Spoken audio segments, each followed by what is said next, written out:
Let's talk about the want to talk about the budget process. Yeah, as folks are aware, the governor proposes a budget, and then the legislature disposes. Yes. So we are in that process of having hearings, and the subcommittees are moving their bills. I was talking with Representative Hobbman this morning, and all but one of the House bills has moved out of their committee process and will be moving on to the Senate then. So the last budget will come out next week. And that's the opportunity then for the opposite house to look at the budget and make recommendations. And we still plan on having that budget done by the end of May. Yeah, yeah. Well, everybody will be happy when it's done. It is. It's a. As you will be. I will as well, but it's an interesting process, and it's very, very important to the state. Yeah. All right. We got another call coming in. Good morning. You're on the line with Amanda. Yes. I called earlier, but I have another question about the when I came back from New York State through I don't know what bridge it is. It crosses into Detroit, and all the garbage hauling that's coming into Michigan.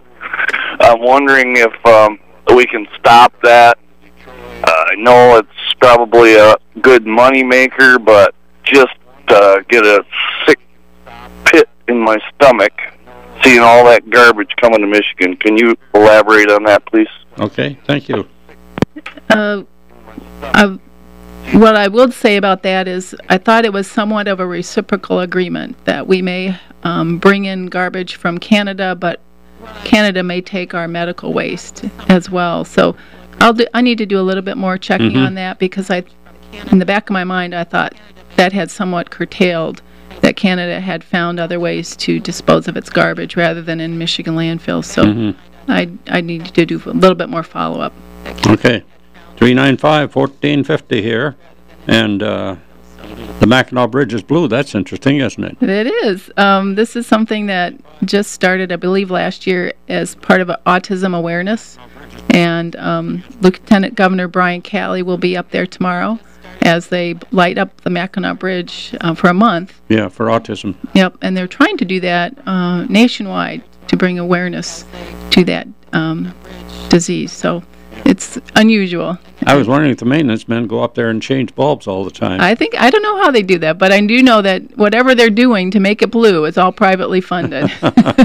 That's good. That's good. Okay, let's see if no, I don't have another call at the moment. 395-1450 is the number. We still have a little bit left, a little bit of time here for Amanda. And if you have a question, you may call us 395-1450. The right to work law is on the books. On the books. Still very controversial. And I think that we'll hear more about it. We will. In recent surveys, we've seen almost a split of people for it and against it, and that's somewhat surprising to me, because I think maybe 16 to 17% of the people in the state of Michigan belong to unions. So I'm interesting to find out that so many people are split on that when so few people actually belong to a union. So we'll see. Yeah. I have great hopes that it will mean a lot of new employment to Michigan. I was just talking to a colleague last week, and he in his community was looking forward to a new business siting in his community, primarily on the basis that we passed right to work. And that would be in excess of 100 jobs just in his community.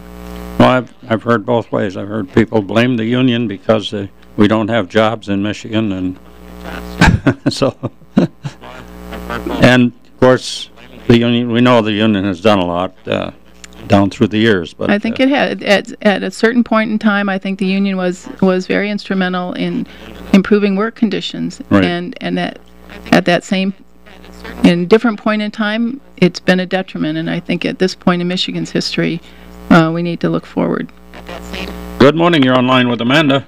Yeah, just comment on the road situation. I'm not for advocating taxes either, but if you start repairing your car, that's going to add up too. That's not going to be that cheap, so you're going to pay one way or the other. That's my comment. Thanks, Juke. Okay, thank you.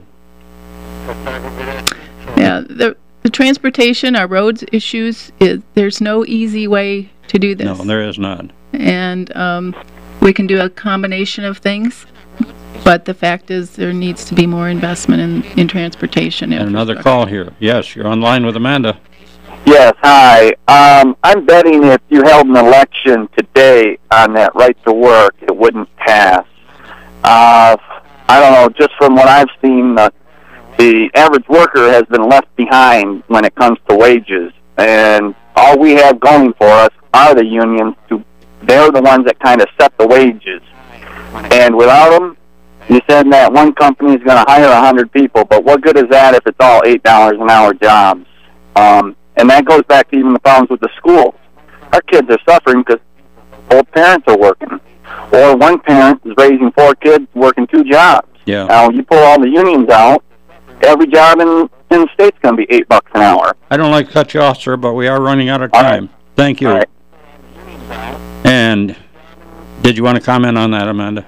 No, I still have the belief that it will be a benefit to the state of Michigan. Yeah, okay.